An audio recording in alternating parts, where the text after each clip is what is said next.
Buenas tardes a todos y a todas. Placer darles la bienvenida a este conversatorio, a esta jornada que pensamos desde la Secretaría de Derechos Humanos de la Delegación Morón.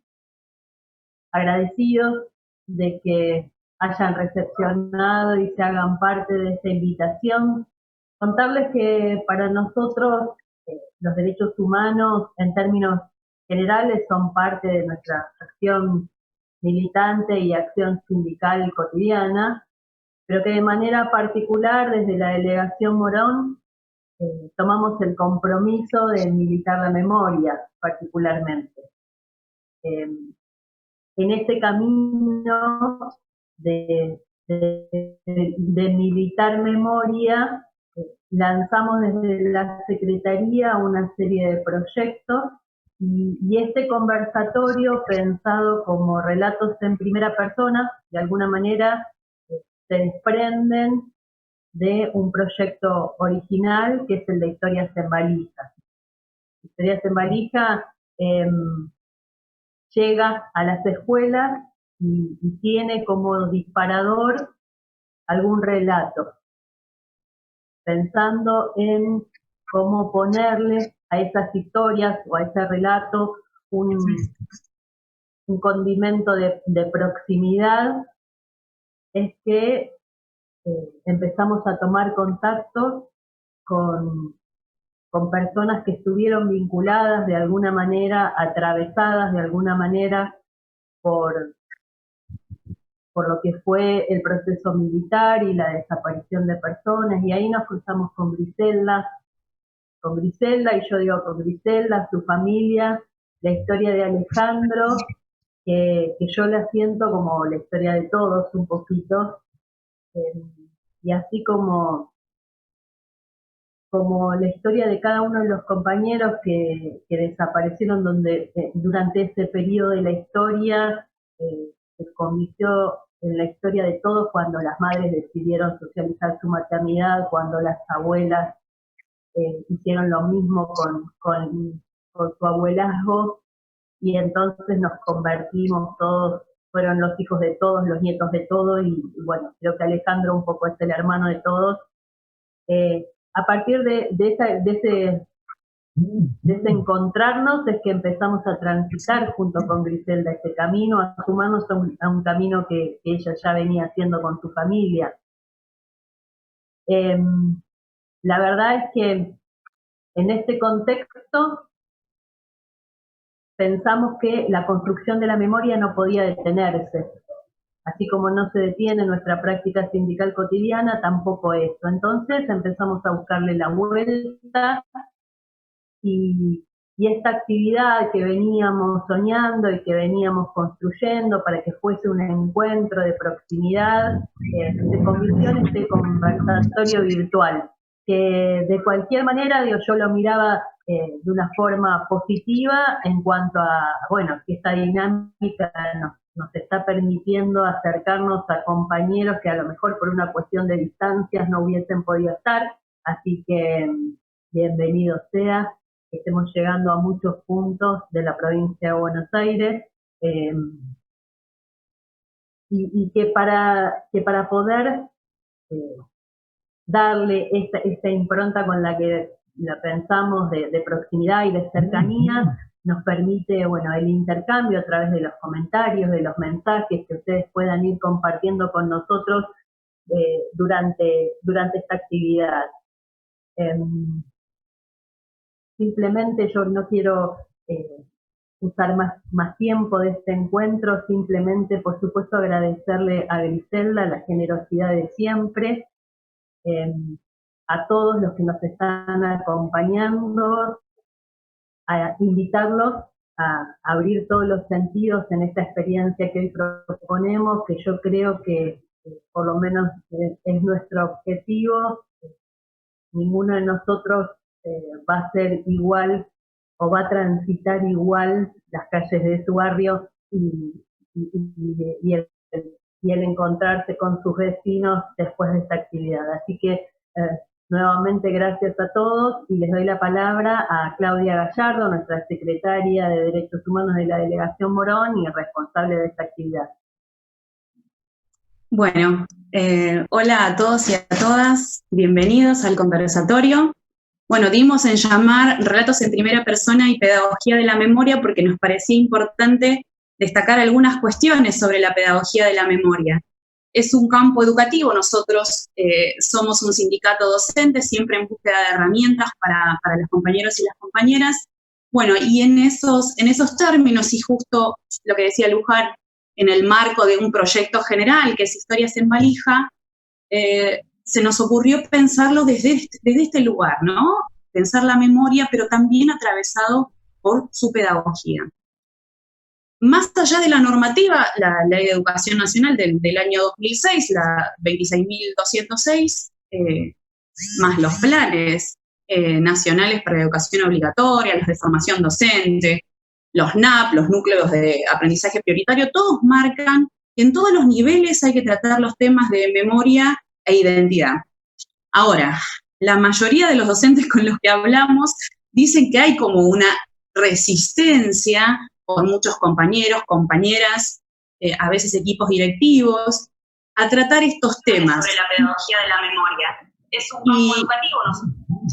Y bueno, me escucho, es como extraño. En función a esto, nosotros lo que planteamos es de qué manera entra a la escuela.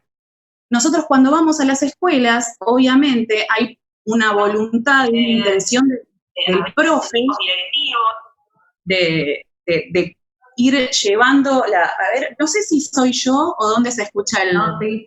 eco. ¿Soy yo? No sé de dónde se escucha el eco. Bueno, bien. Por las dudas si soy yo, perdón. Bien. Hay otra, sí, por eso me llamaba la atención. Bien, la entrada a la escuela obviamente tiene que ver con la efeméride, siempre está basada como fecha paradigmática el 24 de marzo, siendo que se podría tratar con otras, la entrada por el diseño curricular, pero hay otra forma en la que entra, que es la omisión. Así como vieron que en general nosotros decimos, alguien que te dice que es apolítico, en realidad estás tomando una posición política diciendo que sos apolítico. Bueno, de este lado viene también. Cada vez que se omite algo que está normado, ahí estamos tomando una posición política. ¿Y por qué se omite? ¿Qué es lo que hace que un docente decida no incluir esos contenidos, esos temas dentro de sus clases? Básicamente porque en general es un tema resistido. ¿Hasta dónde llegamos? ¿Hasta dónde contamos? ¿Cómo contamos el horror? Obviamente tenemos otros que menosprecian el tema o directamente se han sentido avalados hasta por un gobierno y por los medios de comunicación que ponían en duda el número de compañeros y compañeras desaparecidos, pero en general está este miedo de hasta dónde, cómo, de qué forma. No es lo mismo trabajar con contenidos de memoria que por ahí con el 25 de mayo, digo, no por desmerecer, pero estamos tocando fibras muy sensibles y que tienen que ver con las valoraciones personales. Entonces, ¿por qué existe la pedagogía de la memoria? Bueno, ¿cómo hacemos para contar esto que no se parece a nada? Digo, esto no es un invento nuestro, no es criollo, sino que la pedagogía de la memoria aparece luego del Holocausto. Bueno, ¿cómo explicamos lo que ha sucedido? Y obviamente, dentro de nuestra región, las dictaduras latinoamericanas hicieron que todos nos pusiésemos a pensar de qué forma contamos estos eventos que son tan distintos a otra cosa, que se parecen en sí porque, en definitiva, los elementos del exterminio de personas, el negacionismo, son cosas que se van repitiendo y sobre todo con la que nos encontramos cotidianamente, hace que sea necesaria una pedagogía específica. Bien, obviamente el objetivo de esta pedagogía es que esto no vuelva a suceder. Ahora, cada vez que nosotros planteamos un binarismo de lo que está bien y de lo que está mal, y le decimos a los chicos por qué esto está bien y esto está mal, la primera pregunta es, si todos nos damos cuenta que matar personas está mal, que hacer desaparecer personas está mal, ¿Cómo sucedió? ¿Por qué sucedió? Entonces ahí es donde nos tenemos que detener. Ahí es donde se detiene la pedagogía de la memoria. Porque si yo digo que no tiene que volver a ocurrir, tengo que explicar que eso puede pasar, ¿sí? Todo este entramado hace que existan estos elementos. La pedagogía en general tiene 4 elementos, 4 características que hacen a su construcción. Una tiene que ver específicamente con el vínculo intergeneracional, una de las cosas que decía Luján. Hasta hace un par de años, los docentes que enseñaban y que estaban frente a alumnos habían vivido de alguna forma el proceso, el terrorismo de Estado. Yo soy de una generación que vivió en democracia, o sea que voy a contar sobre algo que no fue de una experiencia propia, con alumnos que lo sienten mucho más lejano. Entonces, esa es una problemática que tiene la pedagogía de la memoria. La otra tiene que ver con cómo representamos el pasado hoy en el presente. Y ahí empezamos a hablar y a meter un poquito esto. ¿Qué vehículos culturales tenemos nosotros como para mostrar cómo era esa vida? ¿De qué se trataba? ¿Cuáles son los contextos en los que se daba? El otro elemento tiene que ver específicamente con la localía. Es decir, si bien nuestra intención es que todos construyamos una memoria colectiva, toda la memoria colectiva está construida por historias individuales, que quizás no se parecen mucho entre sí, tienen determinados ejes comunes, pero no necesariamente. Y que no tiene que ver solamente con la persona, sino tiene que ver con las vivencias, con cómo era su entorno, cómo era su barrio. Nosotros estamos abarcamos un gran espectro desde Morón, pero en Marcos Paz tenemos 21 víctimas de terrorismo de Estado y en Merlo tenemos más de 100. Ahora, ¿por qué sucede eso? Repensar un poco esa localía. Y el último tiene que ver con cómo hacemos para vincular la actualidad de los derechos humanos con estos temas de memoria, ¿no? Y ahí otra vez tenemos que saltar ese vínculo intergeneracional y pensar en qué se basan los derechos humanos hoy para los pibes y las pibas. Perdón la poca solemnidad. ¿Qué hace? Cuando ellos hablan de derechos humanos o cuando planteamos los derechos humanos, ¿de qué estamos hablando? Desgraciadamente ahora tenemos un chico de 22 años desaparecido hace 76 días. Bueno, eso sería una manera quizá de vincularlo. Pero también empezar a mostrar estos valores democráticos como son por fuera y por dentro del aula. Porque eso genera responsabilidad. Siempre tener en cuenta que todos los derechos humanos son construcción de luchas sociales, que no aparecieron porque sí. Digo, esto no hay que obviarlo también, porque en este vínculo intergeneracional a veces eso se pierde por nosotros, digo, por los docentes, porque creemos que los chicos tienen la obligación de entender, ¿no? De entender que esto ha sido una lucha y no como ellos que ya llegaron con determinados derechos dados. Hoy para ellos la militancia incluso está por otros lugares. Nosotros que venimos con una doctrina encima, o por lo menos calculo que la mayoría de los que nos están mirando, los pibes vienen por otro lado. Los pibes y las pibas hoy tienen diferentes inquietudes y quizás no van a un partido político. Y a veces por fuera del centro de estudiantes. Las chicas y chicos que militan por la legalización del aborto, los chicos con discapacidades que militan el anticapacitismo, los jóvenes por el clima, digo, repensar esto, repensar que cuando llevamos los derechos humanos estamos hablando de derechos de todos, es fundamental. Bueno, para ir cerrando, porque si no, se nos extiende mucho. ¿Por qué elegimos los relatos? Porque nos parece que por lo menos 3 de esos elementos que yo nombré son importantes y quedan visibilizados y podemos encontrar un camino. Tenemos la localía, ahora cuando vean el audiovisual, no quiero spoilear, pero hay esto, existe esta historia local. Griselda existe en la realidad, no es alguien que está detrás de una pantalla, en este momento sí, está detrás de una pantalla, sino que ella milita, va a las escuelas, es alguien que está ahí, tenemos la localía, nos trae, ¿sí?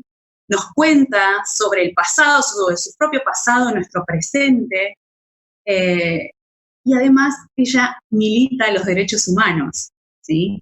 Más allá de contar esta historia, la historia de su familia, y que es en realidad la historia nuestra, milita los derechos humanos. Entonces, a partir de ahí, de un militante frente a los chicos, creo que ahí empiezan a unirse todas estas cuestiones.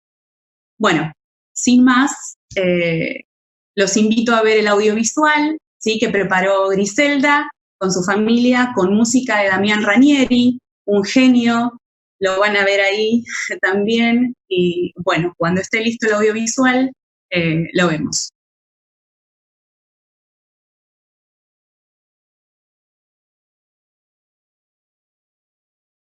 Después de haber llorado horas, y todavía sin poder entender nada, me sequé las lágrimas y me bajé del portón enorme y viejo de nuestra casa, justo enfrente de la barrera que marca el límite entre Merlo y Paso del Rey. Tenía 7 años y poca fuerza. El portón estaba lleno de clavos oxidados, y la pintura que se descascaraba disfrazaba su color de origen. Mi papá, que era el señor reparador, todavía no había tenido tiempo de arreglarlo. Cuando me trepaba la primera madera chillona a la horizontal, mis hombros y bracitos de niña desesperada lograban agarrarse de la madera de arriba, y me quedaba observando todo: el paso de los trenes ida y vuelta, los vehículos que cruzaban la barrera y los que la esquivaban ingresando al barrio de Pompeya, los que circulaban por la Ruta 7 y los que lo hacían por la calle enfrente a mi casa. Incontables colectivos, camiones, autos y bicicletas. Hacía poco tiempo que nos habíamos mudado a esa casa que parecía abandonada y que mi padre iba transformando. Sabía hacer de todo. Escondía ladrillos detrás de reboques con sus manos de artesano. Pintaba siempre de blanco, un blanco que mamá, con sus manías de enfermera, limpiaba siempre con lavandina. Tenía un jardín hermoso, con margaritas y alberjillas, y también una quinta incipiente pero entusiasta. Tomates, acelgas, zapallitos verdes, orégano y un árbol de paltas. Arreglaba todo con alambre, incluso cuando se nos rompían los anteojos que precozmente llegaron a nuestras vidas. Edu y yo éramos los anteojudos del grado. Casi diría de la escuela. Mellizos y anteojudos hizo innecesario que los demás recordaran nuestros nombres. Cuando regresó mamá, fui en busca de su abrazo. Fue breve. No pude contarle que me dolían los brazos, que estuve colgada en el portón, esperándolo. Tampoco logré entender la expresión de su cara. La seguí. Me dijo que me fuera. Cerró la puerta para hablar con papá, pero se escuchaba igual. Yo siempre escuchaba. Una semana atrás vinieron a buscarlo. Eran las 2 de la mañana y estábamos durmiendo. Tenían botas grandes y la mano que agarró mi garganta era horrible, olía inmundo y me instaló el espanto. Dijeron que volvería pronto. Dijeron pocas cosas. Nos trataron mal. Después supe que no tanto. Mamá fue a la escuela donde él cursaba el secundario, no tenía faltas y era excelente compañero. Fue a su trabajo, era un cadete destacado. ¿Dónde estás, Alejandro? Te estamos esperando. Fue el sonido de ese llanto desgarrado.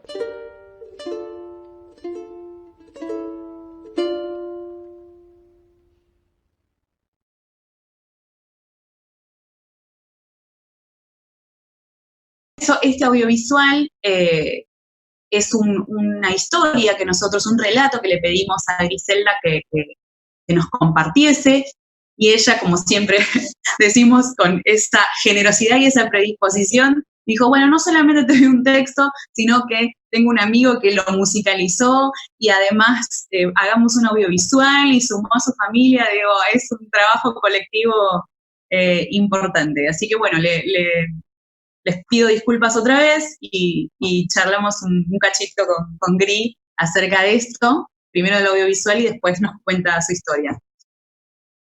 Griselda. Bueno, buenas tardes. Disculpen la tecnología que nos complica a veces lo cotidiano, que va a ser.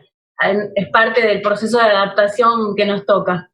Gracias gigantes en principio a Sadov por la convocatoria, a todos los que con su amorosidad abundante me acompañaron, a Damián que musicalizó mis relatos. No es el primero que musicaliza y lo hace con una gran sensibilidad que me acompaña. A mi compañero Carlos que lo editó, el dibujo que lo hizo mi hija, que es una artista plástica hermosa.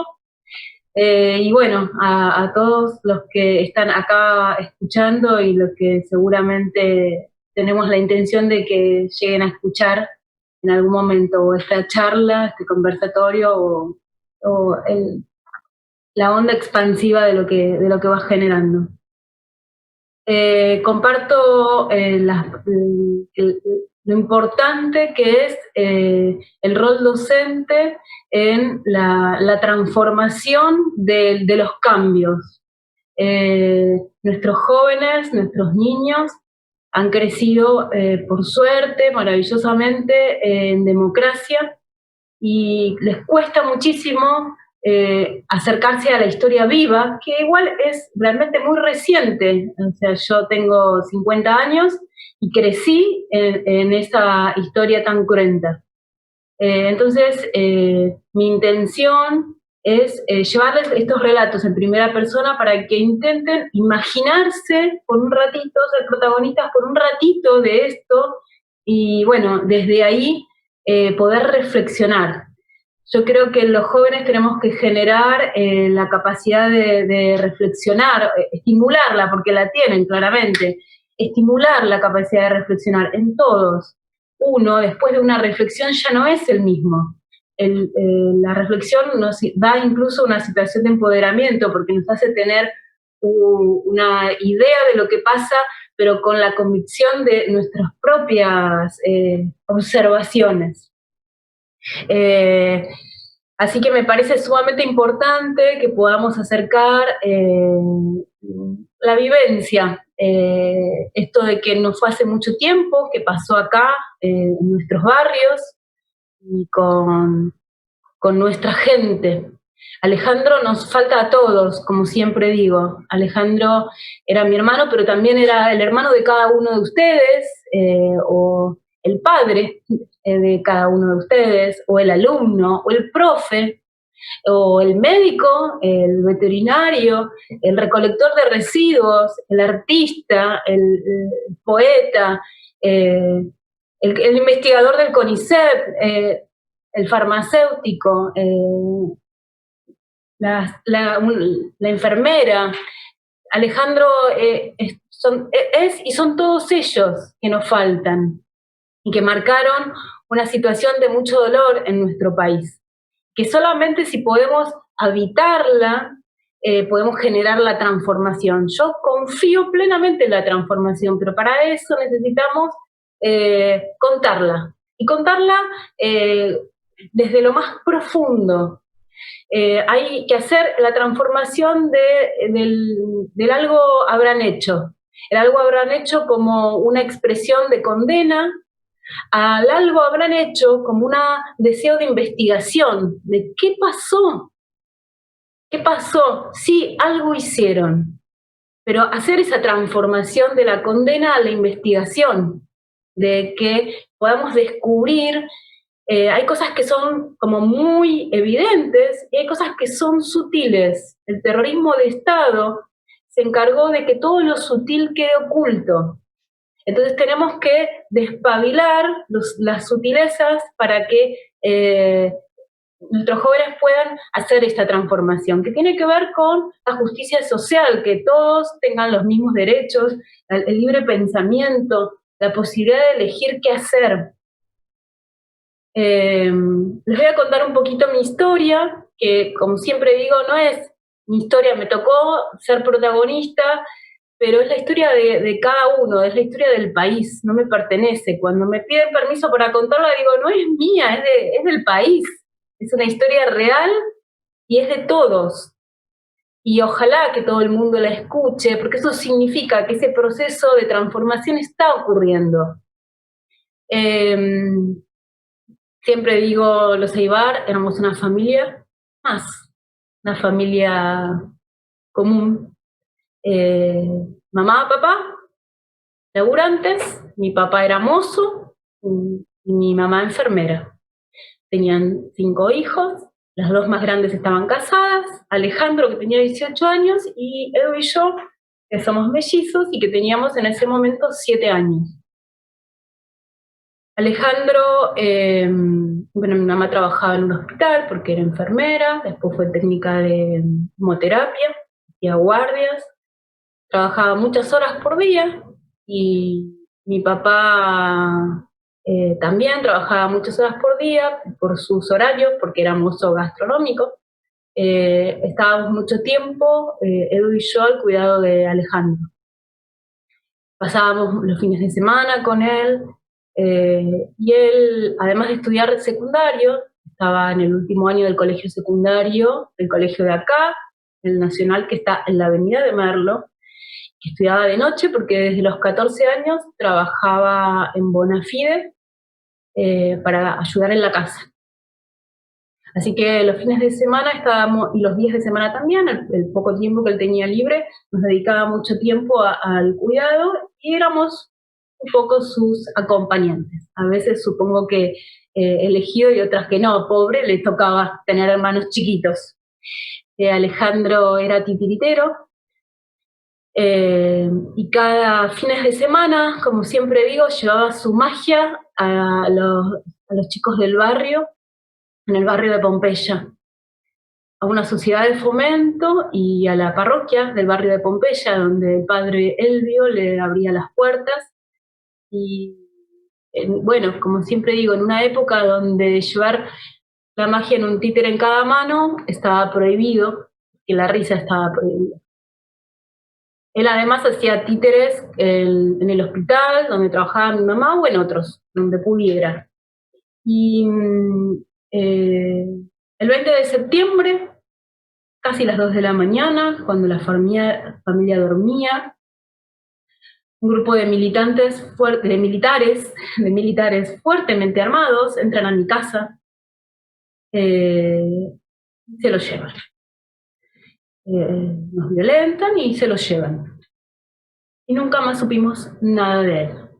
Voy a tratar de ser rápida en el relato porque, bueno, porque es largo y además porque ya tuvimos una interrupción. Le dicen a mis padres que vayan a la comisaría, que es una averiguación de antecedentes. Mis padres van a la comisaría, le dicen que vayan a la de Merlo, pero por donde vivíamos, la barrera de Los Patitos, marca para un lado Moreno y para el otro lado Merlo, y el móvil se fue para el lado de Moreno, se lo llevaron hacia Moreno. No obstante, mis padres van a Merlo, van a Moreno, van a Paso del Rey, van a todos lados, donde terminan en Giva y luego terminan en el Ministerio del Interior, y ahí se enteran que hay un montón de desaparecidos en el país. Una empleada del Ministerio del Interior la tranquiliza a mi mamá y le dice, cálmese señora, porque todas estas personas que son más de 40 están haciendo la misma denuncia que usted, de desaparición de un ser querido, un familiar. Entonces ahí mi mamá toma conciencia porque ella pensaba que le había pasado a ella. No entendía nada, no entendía qué pasaba. Mi familia no pertenecía a ningún partido político, no había una militancia partidaria, ni siquiera en los alrededores. Entonces, y mis padres no conocían lo que estaba pasando en la dictadura, como le pasaba a un montón de gente, como sigue pasando que un montón de gente no sabe lo que pasa en la dictadura. realmente hay mucha gente que todavía no tiene conciencia de lo que pasó. Así que bueno, en ese momento mi mamá toma conciencia de la dimensión de lo que está pasando. Y en el Ministerio del Interior, en situaciones parecidas a las que está ella, empieza a vincularse con otras familias, a vincularse, y así llega a Plaza de Mayo. Bueno, se transforma en una de las madres y comienza una larga trayectoria de búsqueda. Sin ningún resultado, está claro. Hace casi 43 años que Alejandro se encuentra desaparecido. Nunca supimos absolutamente nada, hasta hace un tiempo atrás. A los 22 años del secuestro de mi hermano, debe decir esto, un paréntesis, Alejandro trabajaba de titiritero con Gladys. Gladys era una amiga de él, que también desapareció 3 días antes. Cuando la secuestran a Gladys, con las mismas características de su casa a la noche. Lo único que supo mi mamá es que Gladys también estaba desaparecida. Entonces siempre se pensó que ser titiriteros era esto, había sido su condena. 22 años después, o sea, ya casi en el 2000, el Estado nos otorga a las familias de los desaparecidos, para aquellos que querían gestionar ese trámite, el certificado de ausente por desaparición forzada. Era una forma de reconocer que estaban desaparecidos, ni vivos ni muertos, ausentes por desaparición forzada. Cuando una persona fallece, existe lo que se llama el acta de defunción, entonces hay un montón de legalidades, de documentos que se ordenan. Los desaparecidos no se podía hacer eso porque nada los contenía. Bueno, mi familia hace ese trámite, mi mamá lo hace, mi madre una gran luchadora. Y cuando estamos haciendo ese trámite, en ese momento yo la estaba acompañando en el ascensor, se encuentra con una señora que evidentemente se conocían porque se abrazan y se ponen a llorar. Esta mujer era Ramona, la mamá de Gladys, que nunca más se habían visto. Y Ramona le cuenta a mi mamá, entre un llanto muy conmovedor entre ambas, lo que dura el viaje del ascensor, de un piso alto hasta planta baja, que cuando se la llevan a Gladys, ella lo llama Alejandro al trabajo, él trabajaba en Bonafide, en una sucursal de Capital, y le dice que no vaya a su casa porque se la habían llevado a Gladys y que había un móvil en la puerta y que si él se acercaba corría riesgo, que habían ido a la casa de Ricardo era el novio de Gladys, y que como no estaba Ricardo, habían matado a sus padres. Entonces le dice, andate Alejandro, escapate porque algo te va a pasar. Y él le dice a Ramona, le dice, mira, yo nunca hice nada, a mí no me va a pasar nada, y si me van a buscar y no me encuentran, van a matar a mi familia. Entonces Alejandro no se va. Por eso siempre dije que Alejandro es mi ángel guardián, porque si yo estoy acá contando este relato, es porque él en ese momento se quedó, aunque esa decisión le haya costado la vida. Bueno, así que en ese momento lo que supimos es que cómo había sido lo de Gladys y que lo estaban buscando a Ricardo, que sabía la mamá de Gladys que Ricardo pertenecía a la Juventud Peronista. Y fue toda la información que a lo largo de los años tuvimos. Hasta hace unos años atrás, hace 3 años atrás, dos cosas en simultáneo importantísimas pasaron. El Estado de Merlo crea la Dirección de Derechos Humanos, que nunca había existido en todos los gobiernos anteriores, y decide hacer las esquinas de la memoria, que es un homenaje donde en cada esquina donde hubo un desaparecido, donde trabajaban o donde hubo algún asesinato, identifican con el nombre de las calles también la pequeña reseña histórica, en el audiovisual se ve la placa de mi hermano justo enfrente de la barrera. Y bueno, a raíz de este homenaje aparece una carta de una compañera de la escuela. Y esa carta cuenta que en la escuela, unos días antes, Alejandro, como dije, estudiaba en la Escuela Nacional en la Avenida, la que ahora es la Media 17, y estudiaba de noche. Cuenta que arbitrariamente las autoridades habían decidido cambiar el horario de salida. Y que en vez de salir a las 10:30 de la noche, salían a las 11. Eso dejaba sin colectivos a la mayoría. O sea, era una forma de impedir que sigan estudiando. Los que podían seguir yendo les quitaba, digamos, media hora de su posibilidad de descanso nocturno, porque todos laburaban, por algo estudiaban de noche. Pero la mayoría se quedaba sin colectivos, en una época donde había toque de queda, donde no se podía andar en la calle. Así que era una forma que tenía la dictadura sutil de cerrar la escuela. Entonces, que Alejandro organiza un petitorio para que las autoridades reviertan esa decisión.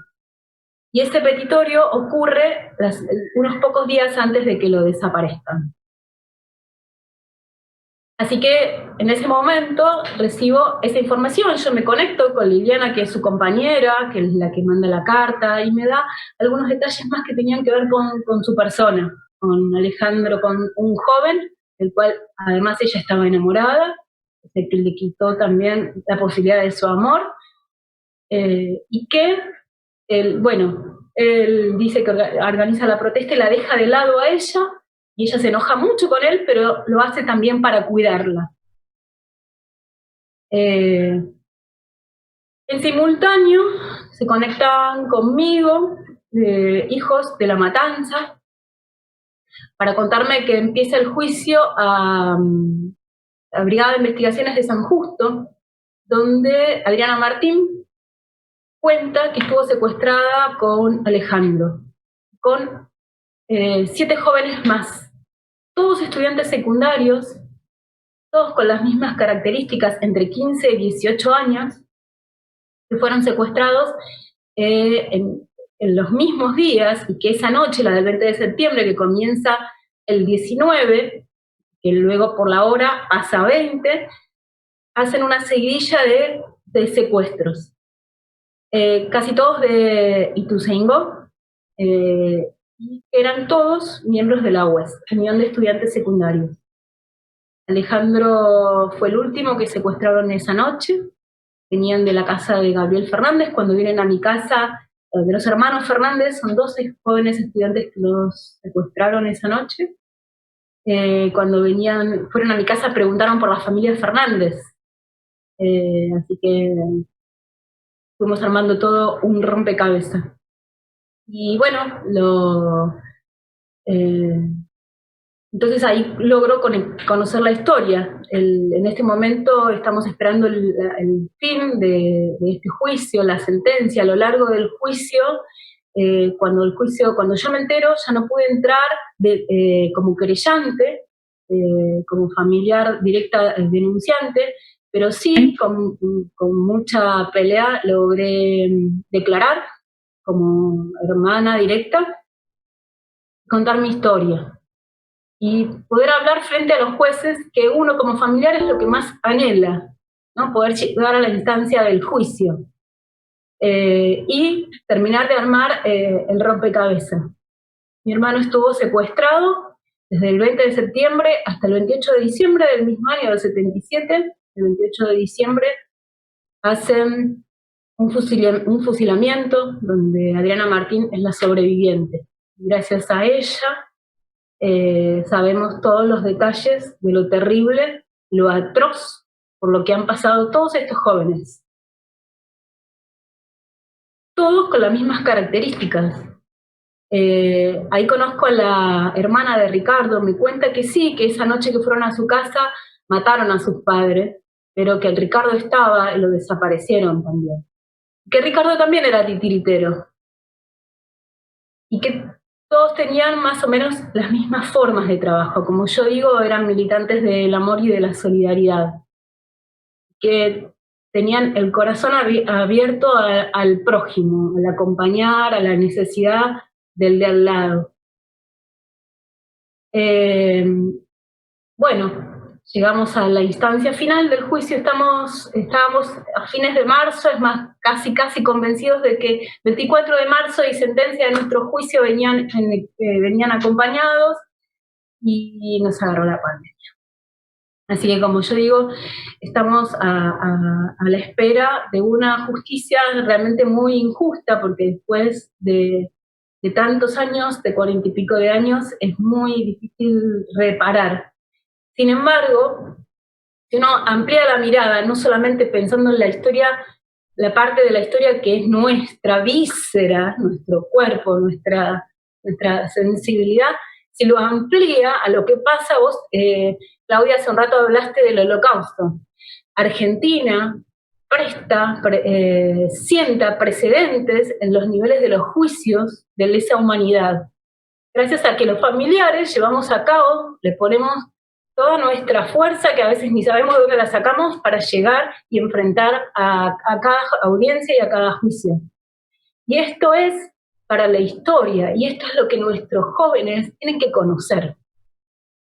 Los crímenes de lesa humanidad han ocurrido en el mundo entero, pero llevarlos a juicio y enjuiciarlos y hacer que acumulen y acumulen y acumulen cadenas perpetuas es nuestra tarea.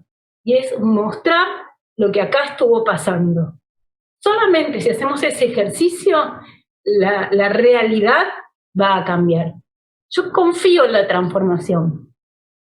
Por eso, siento que a nuestros jóvenes les tenemos que enseñar el libre pensar, el machacar, el reflexionar, volver a hacer preguntas abiertas. Si hacemos preguntas cerradas, ya sabemos la respuesta que esperamos, incluso la respuesta que nos van a dar. Tenemos que generarles preguntas abiertas que los lleven a reflexionar, a buscar, a investigar. En realidad a la sociedad entera, pero los jóvenes los estamos formando, o estamos intentando de que tengan una mirada mucho más amplia y un corazón abierto, que les dé a ellos mismos y a las generaciones que están por venir una calidad de vida diferente, con justicia social. ¿Sí?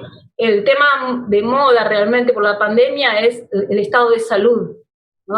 La salud se define como comer adecuadamente, descansar adecuadamente, tener las comodidades básicas para un descanso reparador, tener posibilidad de recreación.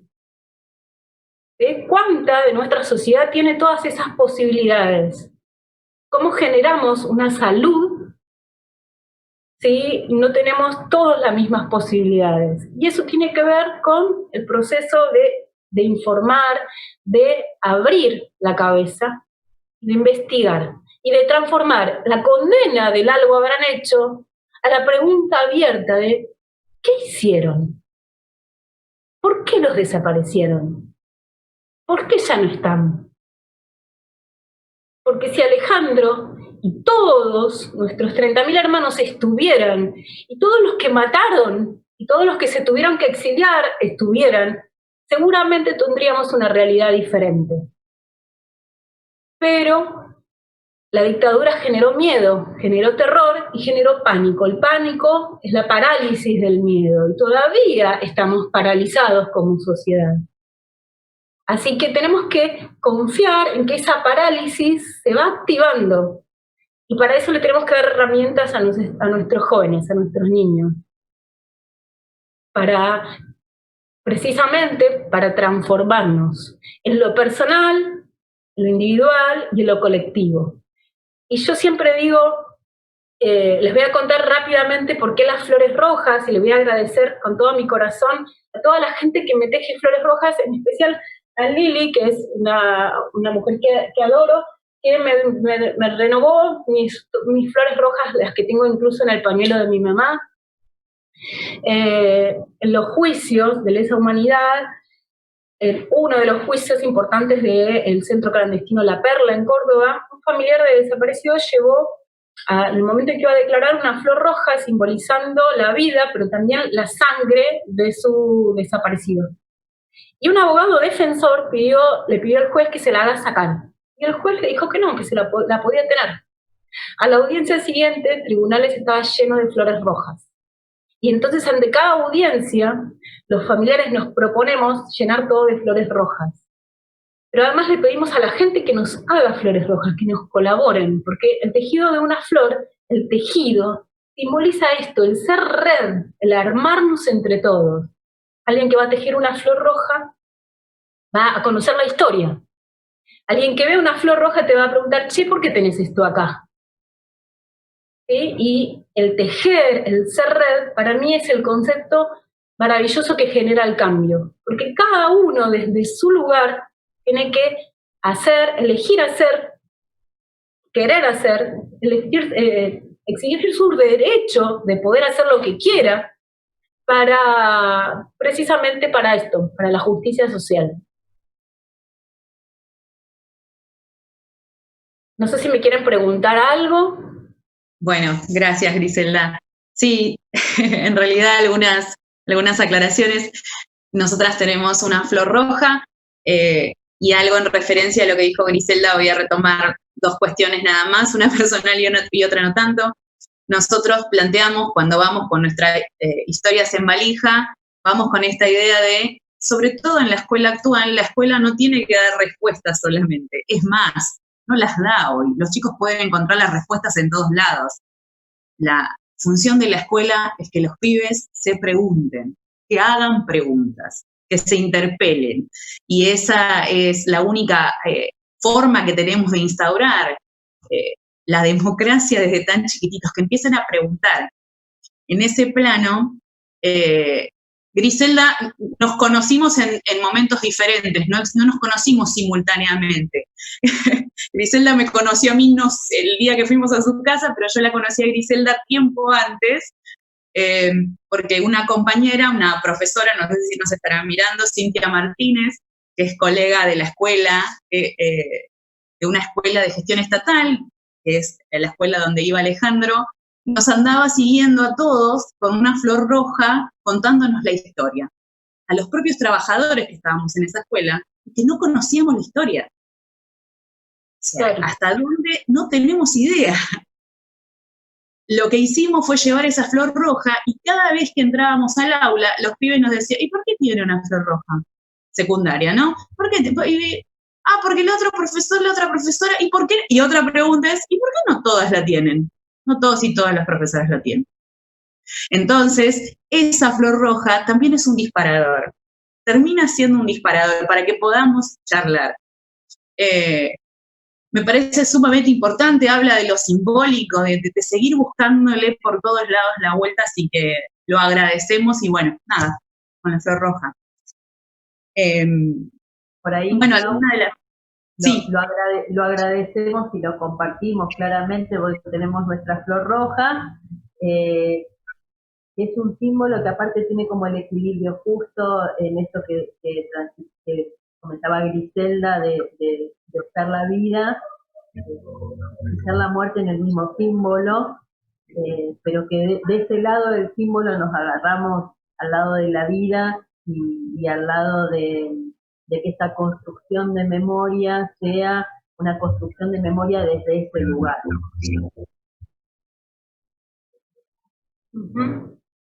Sí, realmente es la idea, no solamente que nos acompañe en los juicios, sino que, bueno, el concepto de esto, de lo que significa este camino, la difusión de la historia, esta historia reciente, lo que significa que seamos red, el concepto de tejernos entre todos, de armarnos como red.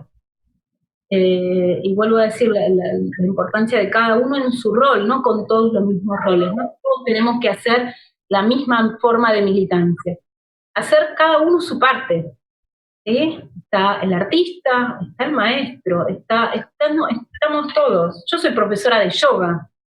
Digo, cada uno tiene su rol y su elección, pero si cada uno con conciencia hace lo que elige hacer o lo que le toca hacer, y se ocupa y ejercita la empatía, el ponerse en el lugar del otro, ¿no? El acompañarnos.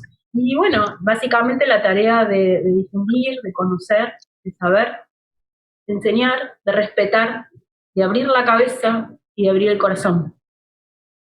Sí, totalmente. Bueno, yo te quería preguntar, igual más o menos lo fuiste marcando, esto que vos decís, desde dónde se milita, ¿en qué momento vos empezaste a decir, bueno, soy profesora de yoga, pero además voy a ir escuela por escuela cada vez que me convoquen? No tuviste problema cuando yo te dije, podríamos hablar como tímidamente, viste, sí, nos abriste la puerta de tu casa, incluso, digo, esta militancia la llevas como parte de tu vida, es parte de tu vida, digo, ¿en qué momento? ¿Hubo algo que determinó eso? Mi gran disparador fue las instancias del juicio.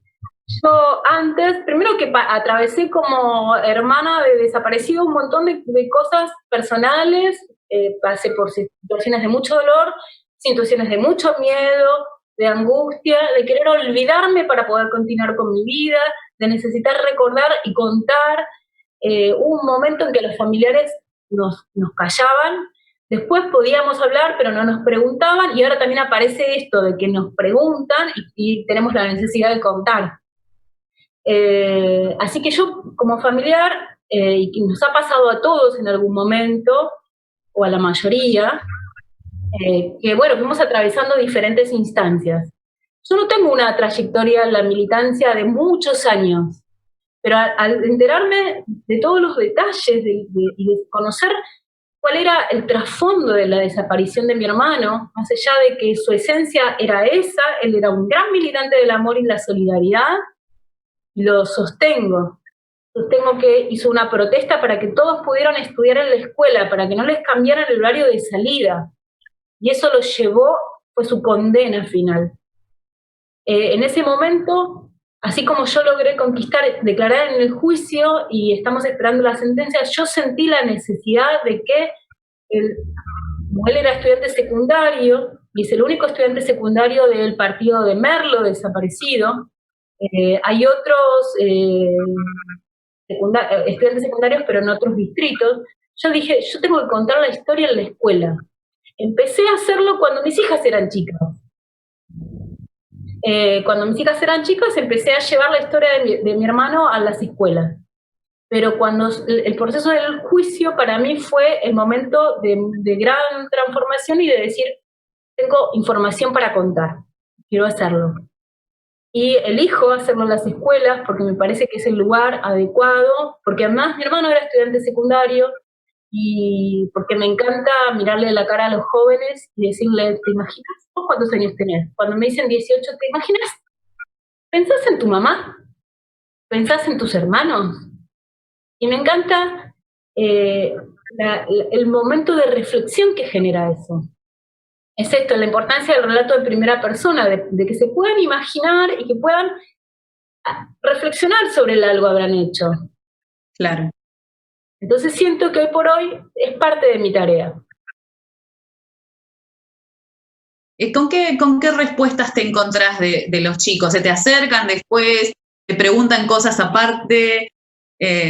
¿O quedan anonadados? Yo aviso, nosotras estuvimos en una charla que dio Gris junto con la compañera Mirta de Sousa Pinto, que manda saludos también, que nos está mirando, hermana de Olga de Sousa Pinto, y a mí me sorprendió mucho ver a los chicos, pero digo, estuve en una. Bueno, ¿con qué te encontrás? Además, cuando uno va adentro de la escuela, cuando uno va al aula, cuando uno va al patio de la escuela y se llena de chicos, es maravilloso. Los chicos primero que hacen las preguntas un poco con la ideología que tienen en casa, y está bien, porque es su realidad, y además hay que tener tolerancia a la diversidad, porque si no, somos parte de la misma moneda. Pero sí contar, que te puedan escuchar. Y es maravilloso, y que te pregunten, te puedo preguntar, y te puedo preguntar, y que te pregunten, y estar dispuesta a contestar, y contestar significa afrontar todo lo que se viene. Es maravillosa la respuesta de los chicos. Hay muchos que se quedan mudos, hay muchos que los tengo de amigos en Facebook, hay muchos que me hacen dibujos, y que le escriben cartas a mi mamá. Hubo un día en que tenía una larga cola de niños para saludarme y yo me sentí una artista, digo, ¿qué pasa con todos estos chicos? Y hay algunos que se quedan mudos, supongo que en estado de reflexión. La idea no es impactar mal, es una historia que es real, trato nunca de no contar detalles innecesarios, hay detalles tremendos que no son necesarios de contar. No me gusta jugar con la morbosidad, aunque realmente son historias tremendas, ¿no? No quiero que pase por ahí. Pero es importante que sepan también que hubo un maltrato. Uno no necesita entrar en detalles cuando estamos hablando de nuestros niños y de nuestros jóvenes.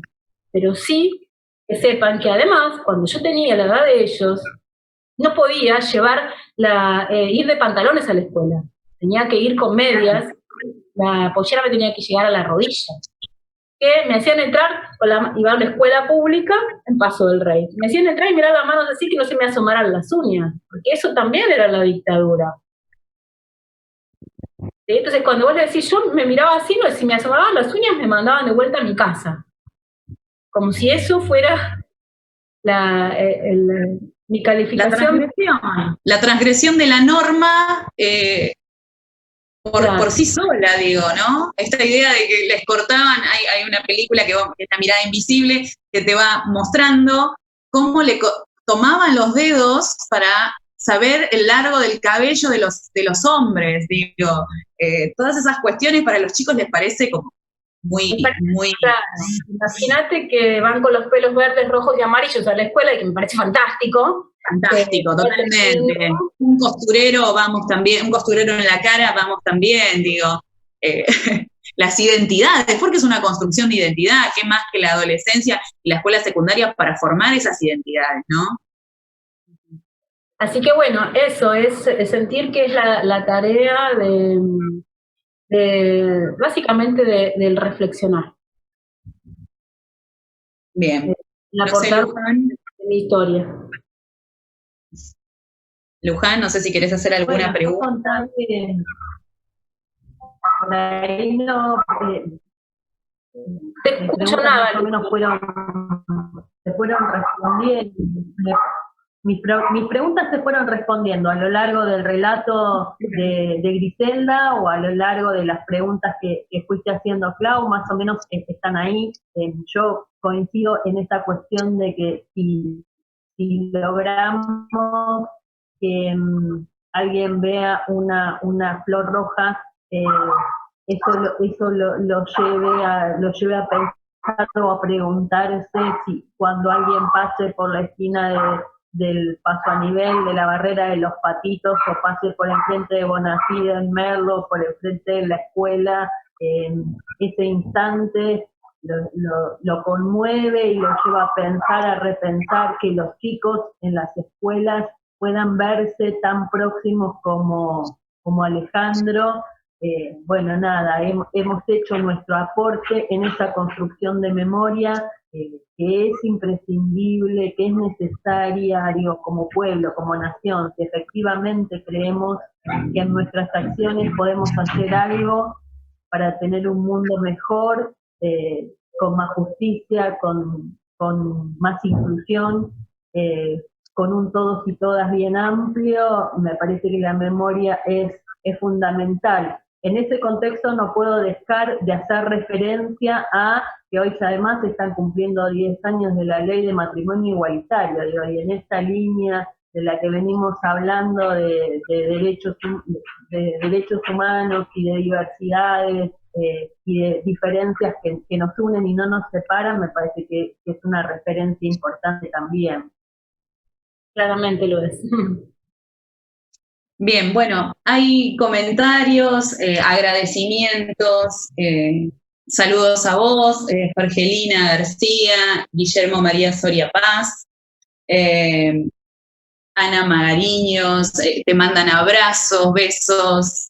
Los delegados están muy contentos con la actividad y por ahí nuestros delegados y docentes que nos siguen, así que nada, más que pese a las dificultades, está buenísimo que vean una herramienta y que se sientan que esto también es el SADOP. Digo, abrir esta posibilidad no como una herramienta solamente para la escuela, sino algo afectivo. Estamos tan acostumbrados que en la escuela parece que lo afectivo no tiene que llegar, ¿no? Eso es otro tipo de ambiente. Y sin embargo, acá estamos poniendo esta idea de que todo es memoria. Bueno, ya te había dicho, Mirta también te manda saludos, Mirta de Sousa Pinto. Así que bueno, yo te voy a dar solamente una preguntita más, porque en realidad es algo que a mí me llama poderosamente la atención, porque a mí me indigna, pero yo quizá mire por otro lado. ¿Qué pasa con esta, si produce algo toda esta gente hablando de infectadura o haciendo referencia a que el estar en el aislamiento obligatorio es una forma de, vinculándolo a los delitos de lesa humanidad? No sé si tenés alguna opinión formada respecto a esto o qué te produce, digo. Yo creo que hay mucha gente enojada y que en esos enojos no pueden tener criterio de análisis de lo que está pasando. Anoche veía en el noticiero que uno de los que solía generar las marchas anticuarentena se infectó y se murió en una marcha. Primero dijo, ay, sí, me equivoqué, y después, lamentablemente, no estoy celebrando su muerte. Digo, la pandemia es algo mundial que está ocurriendo y hay una política de Estado que toma las decisiones que cree adecuadas para protegernos. El terrorismo de Estado tomó las decisiones adecuadas para destruirnos. Puede ser que estemos en contra de las decisiones que toma el Estado, e incluso puede ser que el Estado se esté equivocando, pero la intencionalidad de las medidas que se toman es protegernos. Y no es protegernos para los que pensamos así, es protegernos. ¿Sí? Entonces, cuando hablan de infectadura decimos, bueno, no estamos sabiendo nada, ¿no? El terrorismo de Estado, el Estado nos destruía, nos desaparecía, nos torturaba, nos cambió la vida, nos exiliaba, nos asesinaba, no hizo absolutamente nada para protegernos. Y sí, hay quien te dice, bueno, pero algunos, los terroristas, a juicio, lo que haga falta, ¿no? Totalmente. Digo, pero entonces la situación, no podemos comparar lo que pasó desde el Estado en una situación o en la otra. Entonces no podemos decir que es una infectadura. Bueno, también está el que piensa que es un invento la pandemia, pero si es un invento, no lo inventó nuestro Estado, está inventado en el mundo, y nuestro Estado responde considerando que hay un montón de gente que se va a morir si no toma medidas. Más allá de que podamos o no compartirlas, está tomando las medidas que cree adecuadas para protegernos.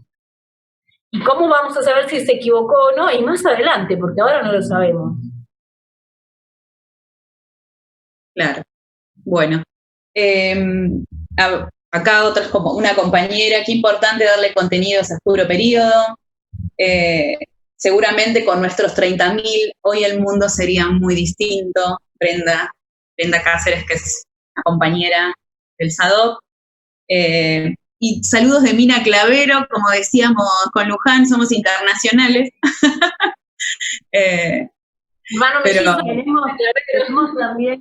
Tenemos también compañeros del SADOP Mar del Plata que nos están saludando. Romina, secretaria de Derechos Humanos.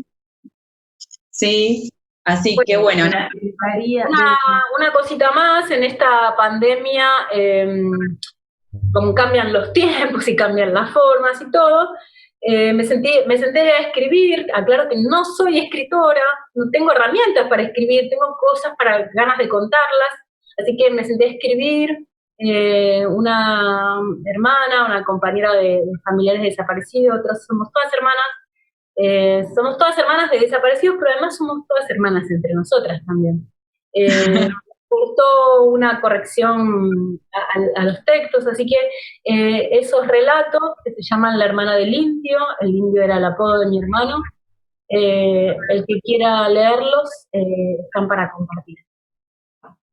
Bueno, los tenemos nosotros, Griselda nos lo envió, al fin de cuentas no hablamos, el texto que leyó Griselda se llama La Espera, ¿sí? La Espera forma parte de nuestra valija virtual, lo estamos llevando a las escuelas, estamos acompañando el desarrollo de la valija virtual, y ese texto, la verdad que leerlo ya emociona, conmociona. Esa nena de 7 años, no puedo dejar de pensar eso, teniendo una hija, y tratamos de, a partir de ahí, hacer actividades o proponer actividades con este relato. Como dijo Griselda, ella nos prestó, cedió, no sé cómo decirlo, nos compartió estos textos, así que están disponibles para quienes quieran trabajarlo con sus alumnos. Forma parte de la valija, no nos lo apropiemos, por favor, pero bueno, para cuando lo necesiten las docentes y los docentes lo podemos hacerlo llegar sin problemas. Bueno, no sé si nos querés decir algo más, Griselda, o ya... Simplemente agradecer. Vamos. Uno como familiar de desaparecido agradece siempre la posibilidad de hablar, de contar y de ser escuchado. Así que les agradezco enormemente. Bueno, yo también obviamente te agradezco, a la provincia de Buenos Aires que estuvo a full intentando de solucionar estas cosas que pasan y que van a seguir pasando porque, bueno, nada. En nuestra primera pandemia, como dije como 8 veces, a Damián, que musicalizó, y a la familia entera de Griselda por siempre la predisposición, a las compañeras y los compañeros que estuvieron del otro lado, que se volvieron a conectar. Muchísimas gracias por seguir la actividad. Bueno, y dejo el cierre para Luján. Contarles a todos que vamos a unir el conversatorio de hoy en un único material, en un único video que vamos a seguir haciendo circular, porque, bueno, la idea es que la memoria camine. Como decía Claudia, Griselda ya es parte de nuestra valija con sus historias y todos los recursos de la valija están a disposición de los compañeros y en el territorio seguimos buscando testimonios para que esta valija siga creciendo y para que este entramado del que hablaba Griselda hoy, también estos vínculos, este entrelazado que nos estamos proponiendo también siga creciendo. Agradecerles a todos, a SADO Provincia de Buenos Aires por la parte técnica, a todos los que nos acompañaron durante este conversatorio. Seguramente pensemos más actividades, queremos estar lo más cerca que podamos en este tiempo que nos aleja de manera presencial, pero que nosotros queremos seguir estando ahí. Así que agradecerlos, invitarlos a todos a seguirnos siempre por las redes sociales y bueno, nada, saber que del otro lado tenemos compañeros docentes que recepcionan estas propuestas y que se suman a la invitación de construir memoria. Es una fiesta para nosotros. Así que gracias a todos, Griselda, súper generosa, sabes que somos fans de Griselda. Sí. Muchísimas gracias. Muchísimas gracias. Bueno, gracias a todos. Nos vemos la próxima.